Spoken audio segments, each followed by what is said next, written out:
YSR Congress party MLA అభ్యర్థులు ప్రచారంలో దూసుకుపోతున్నారు. YSR Congress party Penugonda MLA అభ్యర్థి మంత్రి ఉషశ్రీ చరణ్ మనతో ఉన్నారు. వారితో మాట్లాడే ప్రయత్నం చేద్దాం. చెప్పండి మేడం, ఎలా జరుగుతుంది ప్రచారంలో, ఎలాంటి స్పందన వస్తుంది, వైఎస్ఆర్ కాంగ్రెస్ పార్టీని ఏ రకంగా ఆదరిస్తా ఉన్నారు? నిజంగా ఈ పెనుకొండ నియోజకవర్గంలో వైఎస్ఆర్సీపీ పార్టీ భారీ ఎత్తున చాలా ఫాస్ట్ గా దూసుకొని వెళ్తా ఉంది ఫ్యాన్. ఎందుకంటే ప్రజలందరూ కూడా క్షేత్రస్థాయిలో మనం గ్రౌండ్ లెవెల్లో చూస్తే బీసీ, ఎస్సీ, ఎస్టీ, మైనార్టీస్ అందరూ కూడా, అదేవిధంగా సంక్షేమ పథకాలు అందిన ప్రతి ఒక్క ఫ్యామిలీ కూడా ఈ రోజు వెయిట్ చేస్తున్నారు. ఎప్పుడెప్పుడు ఎలక్షన్స్ వస్తాయి, ఎప్పుడెప్పుడు ఫ్యాన్ గుర్తు కోటేసి మళ్లీ ధర్మాత్ముడమైన మా ముఖ్యమంత్రి గారు సీఎం జగన్మోహన్ రెడ్డి గారిని వన్స్ మోర్ జగన్ అన్న అంటూ సీఎం చేసుకుంటామని ప్రతి ఒక్కరు కూడా వెయిట్ చేస్తున్నారు. ఎందుకంటే సంక్షేమ పథకాలు అయితేమి, అభివృద్ధి అయితేమి బ్యాలెన్స్డ్ గా ఈ ఆంధ్రప్రదేశ్ రాష్ట్రంలో తీసుకుని వెళ్లిన వ్యక్తి జగన్మోహన్ రెడ్డి గారు. కాబట్టి నిజంగా చాలా భారీగా రెస్పాన్స్ ఉంది. ఈ రోజు కూడా ఇక్కడ బూత్ కమిటీ సమావేశం నిర్వహిస్తున్నాం.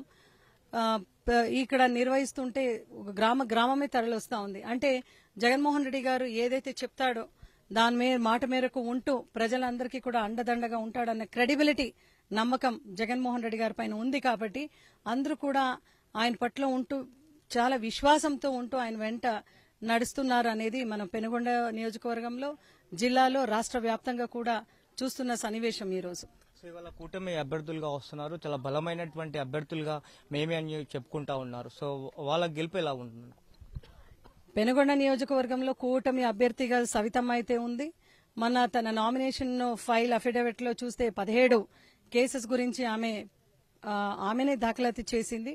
వాటిలో 420 case, cheating case, forgery case, మళ్ళా గవర్నమెంట్ ఈ ఒక్క కంకరని కూడా అది థెఫ్ట్ చేసిన కేసు కూడా ఆమె పైన ఉంది. అదే ఆమె మైనస్ గా మారుతా ఉంది. ఎందుకంటే తన కుటుంబానికి నిలబడకుండా ఉన్న వ్యక్తి సవితమ్మ అయితే తన కుటుంబానికే ఆమె అన్యాయం చేసింది.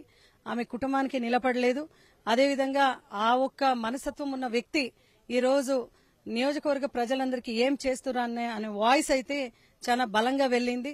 మళ్ళా చంద్రబాబు నాయుడు గారు అయితే ఏదైతే మోసపూరితమైన మాటలు, వాగ్దానాలు చేస్తున్నారో, మొన్న మేనిఫెస్టో రిలీజ్ చేసిన రోజున నరేంద్ర మోడీ గారు ఫోటో లేకుండా రిలీజ్ చేయడం నిజంగా రాష్ట్ర ప్రజలందరూ కూడా గమనించినారు. ఇంకా కూటమినే వాళ్ళకి ప్రమాదంగా మారిన ఒక సన్నివేశం మనం చూస్తున్నాము. సో టోటల్ గా మనం మాట్లాడాలన్నా రాష్ట్ర వ్యాప్తంగా చంద్రబాబు నాయుడు గారు వాళ్ళ కూటమి మైనస్, పెనుగొండలో అయితే సవితమ్మ ఆమె చేసిన అరాచకలు అయితే ఏమి, తోలిన నకిలీ డీజిల్ అయితే ఏమి, థెఫ్ట్ కేసు అయితే ఏమి, అదేవిధంగా ఫోర్జరీ కేసు అయితేమి, చీటింగ్ కేసు అయితేమి, 420 కేసు అయితేమి, ఇవన్నీ ఉన్న ఒక ఎమ్మెల్యే క్యాండిడేట్ గా ఆమె వస్తా ఉంది అంటే ఎవరు కూడా ఆమెని, ప్రజలందరూ కూడా చీగొడుతున్నారు. ఆమెని స్వీకరించిన పరిస్థితిలో కనపడలేదు.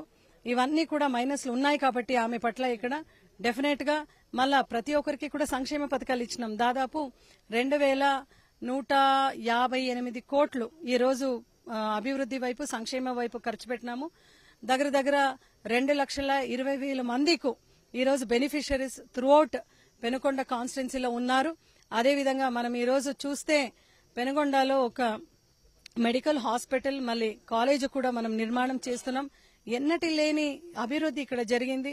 దాదాపు 450 కోట్లు ఖర్చు పెట్టి మన మెడికల్ హాస్పిటల్ నిర్మాణము, 45 కోట్లు ఎక్కువగా రోడ్డు డ్రైనేజెస్ నిర్మాణం మనం చేసుకున్నాం.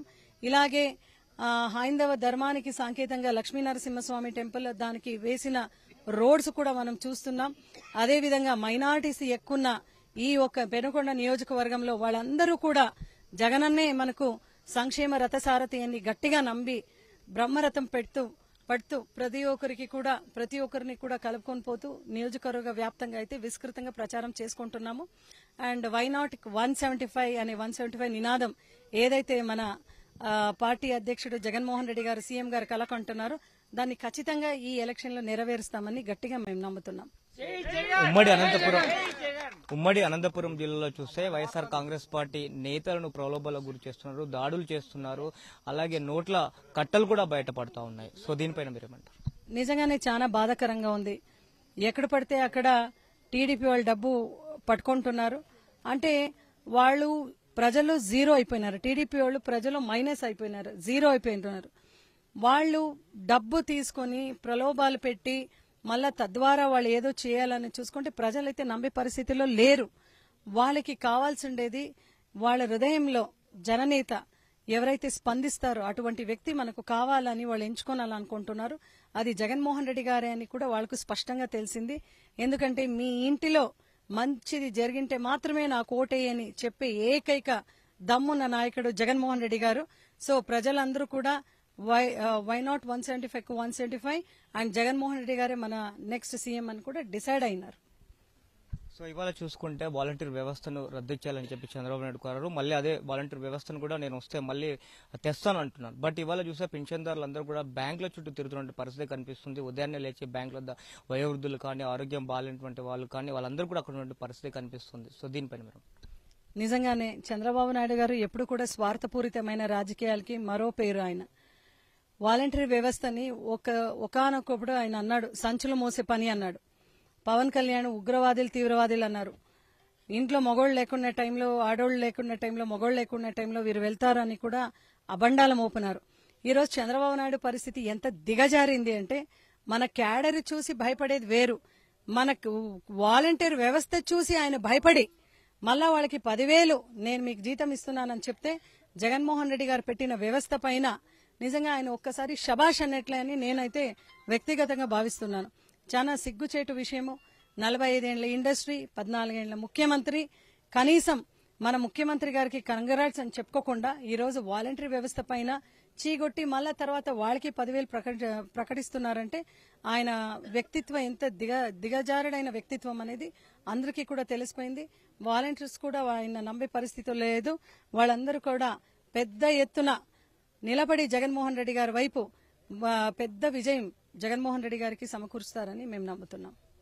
సో ఇది వాలంటీర్ వ్యవస్థను రద్దు చేయాలని చెప్పి కోరినటువంటి చంద్రబాబు నాయుడు మళ్ళీ వాలంటీర్ వ్యవస్థను తీసుకోవాలని చెప్తున్నారు. వైఎస్ జగన్మోహన్ రెడ్డి చేసినటువంటి సంక్షేమ పథకాలు మరోసారి గెలుపుకు దోహదపడుతున్నాయి. అలాగే పెనుగొండ టీడీపీ అభ్యర్థిగా ఉన్నటువంటి సబితమైన పలు కేసులు ఉన్నాయని తానే స్వయంగా అప్డేట్ లో ఒప్పుకున్నారని చెప్తున్నారు. మరోసారి పెనుగొండలో వైఎస్ఆర్ కాంగ్రెస్ పార్టీ జెండా ఎగరవేయడం ఖాయమంటున్నారు. వీడియో కరెస్పాండెంట్ దిలీప్, సాక్ న్యూస్, శ్రీ సత్యసాయి జిల్లా నుంచి.